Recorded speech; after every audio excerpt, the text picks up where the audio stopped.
Hello students, welcome to my channel. இப்போ என்ன பார்க்குறோன்னா 11th அக்கௌண்டன்சியில் chapter 9ல் illustration 8 பார்க்குறோம். பாருங்கள், the following errors were located at the time of preparation of the trial balance, rectify them கொடுத்துருக்காங்க. இப்போது நம்ம இந்த இதுக்கு வந்து டிரான்சாக்ஷன் எல்லாமே ஸ்டேட்மெண்ட் மாதிரி தான் நம்ம சொல்யூஷன் கொடுக்க போகிறோம். ஆனால் இங்கே லொக்கேட்டட் இருக்குது. ஏன் லொக்கேட்டட்னா, ஆனால் நம்ம ஜேர்னல் என்ட்ரிஸ் தானே கொடுக்கணும். ஏன் ஸ்டேட்மெண்ட் மாதிரி ஆன்சர் கொடுக்குறோம் அப்படின்னா, இது வந்து ஒன் சைடு எரர் தான். ஓகேவா? இப்போது இவனா கம்மியாக போட வேண்டியதில் அதிகமாக போட்டுட்டாங்க. இந்த மாதிரி சின்ன சின்ன மிஸ்டேக் தான். அதனால தான் நம்ம என்ன பண்ண போகிறோம், சொல்யூஷன் வந்து ஸ்டேட்மெண்ட் மாதிரி கொடுக்க போகிறோம். ஃபஸ்ட்டு பாருங்கள், sale of goods to Akila on credit for 1520 posted to her account. எந்த அக்கௌண்ட்டில்? ஹெர் அக்கௌண்ட் அப்படின்னா அகிலா அக்கௌண்ட்டில் 1250, அதாவது 1520 என்ட்ரு பண்ண வேண்டியதை 1250 என்ட்ரு பண்ணிட்டாங்க. அப்போது இது என்ன கம்மியாக இருக்குது அப்படின்னா என்ன பண்ணிட்டோம், அண்டர் கேஸ்ட்டுக்கு நான் என்ன சொல்லியிருக்கேன், அண்டர் கேஸ்ட்டுன்னு வந்தாலோ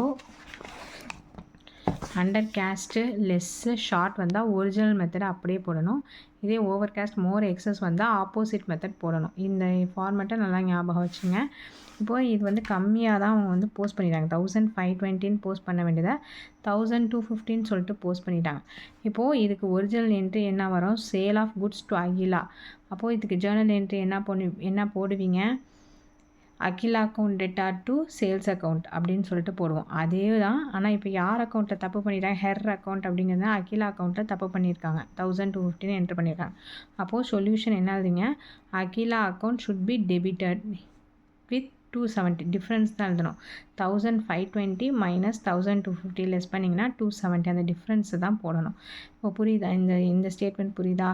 அவங்க அக்கௌண்ட்டை தான் மிஸ்டேக் பண்ணியிருக்காங்க. அப்போ ஹெர் அக்கௌண்ட்டுங்கிறதுனால அகிலா அக்கௌண்ட்டு எங்கே வரும், இது வந்து அண்டர் கேஸ்ட். அப்போ ஒரிஜினல் மெத்தட் தான் போடணும்.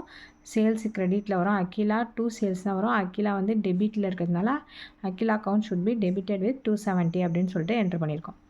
ஓகேவா? இப்போ நெக்ஸ்ட்டு டிரான்சாக்ஷன் பாருங்கள். Bought goods from Narendran on credit for 5500 credited to his account 5050. இதையும் என்ன பண்ணிட்டாங்க, குட்ஸை பர்ச்சேஸ் பண்ணியிருக்காங்க நரேந்திரன்ட்டேருந்து. இது ஒரு கிரெடிட் பர்ச்சேஸ். 5500 என்ட்ரு பண்ண வேண்டியதை 5015 என்ட்ரு பண்ணிட்டாங்க. யார் அக்கௌண்ட்டில்? நரேந்திரன் அக்கௌண்ட். இது வந்து கம்மியாக தான் இருக்குது. அப்போ இதுவும் அண்டர் கேஸ்ட்டு தான். அண்டர் கேஸ்ட்னால் ஒரிஜினல் மெத்தட் தான் ஃபாலோ பண்ணுவோம். இப்போ ஒரிஜினல் மெத்தட் என்ன வரும் அப்படின்னு பார்த்தீங்கன்னா, purchase account debtor to Narendran account வரும். அப்போ நரேந்திரன் அப்படிங்கிறது வந்து கிரெடிட்டில் வருவாங்க.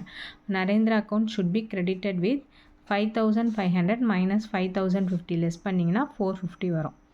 ஓகேவா? நெக்ஸ்ட் டிரான்சாக்ஷன் பாருங்கள். Purchase of furniture from Ravivarman for 404 on credit debited to furniture account 440. இப்போ என்ன பண்ணியிருக்காங்க, பர்ச்சேஸ் ஆஃப் ஃபர்னிச்சரை வந்து பர்ச்சேஸ் பண்ணியிருக்காங்க ரவிவர்மன்ட்டேருந்து. குட்ஸை பர்ச்சேஸ் பண்ணால் மட்டும்தான் purchase account debtor to Ravivarman இப்படி போடணும்.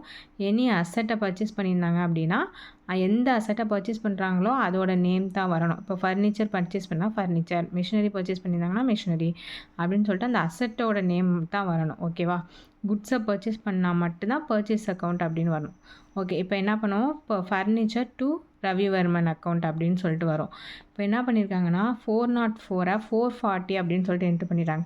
அப்போது இது அதிகமாக இருக்குது, ஓவர் கேஷ் பண்ணியிருக்காங்க. ஓவர் கேஷ் அப்படின்னா ஆப்போசிட் மெத்தட் போடுவோம். இதில் ஒரிஜினல் மெத்தட் என்ன பார்த்தீங்கன்னா, furniture to Ravivarman.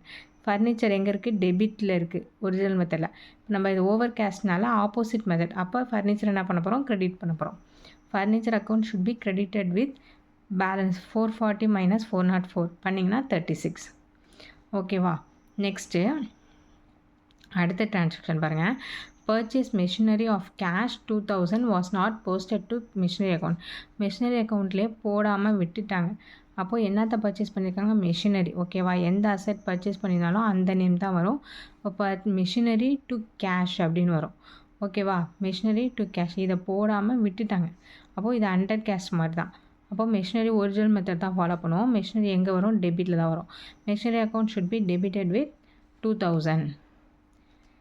Next transaction பாருங்கள். The total of purchase book ₹899 was carried forward 989. இப்போ இது என்னாச்சு, பர்ச்சேஸ் புக்கில் வந்து கேரிட் ஃபார்வர்ட் 989 அதிகமாக வந்து போட்டாங்க. அப்போ இது வந்து என்னது, ஓவர் கேஸ்ட்டுக்கு என்ன பண்ணுவோம், ஆப்போசிட் மெத்தட் ஃபாலோ பண்ணுவோம். ஆப்போசிட் ஒரிஜினல் மெத்தட் என்ன, பர்ச்சேஸ் அக்கௌண்ட் டேட்டா டு கேஷ்னு போடுவோம். அப்போது பர்ச்சேஸ் வந்து டெபிட்டில் இருக்கும். இது ஆப்போசிட் அப்படிங்கிறதுனால பர்ச்சேஸ் என்ன பண்ணுறோம், கிரெடிட் பண்ணுறோம்.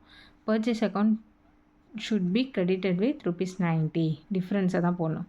ஓகேவா? இந்த மாதிரி ரெக்டிஃபிகேஷன் ஆஃப் எரர் இந்த மாதிரி கேர்ஃபுல்லாக போடுங்க. இந்த ஃபார்மெட்டை மறந்துடாதீங்க. தேங்க்ஸ் ஃபார் வாட்சிங்.